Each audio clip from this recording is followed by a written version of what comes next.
அது வந்து will subject plus will verb we will சாப்பிடுவோம் வந்து eat.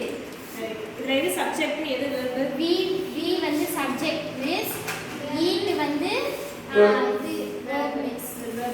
சரியா? eat என்னது verb. நீ சொல்லு. அவன் போகிறான் சொல்லுமா. என்ன டென்ஸ்ல இருக்கு?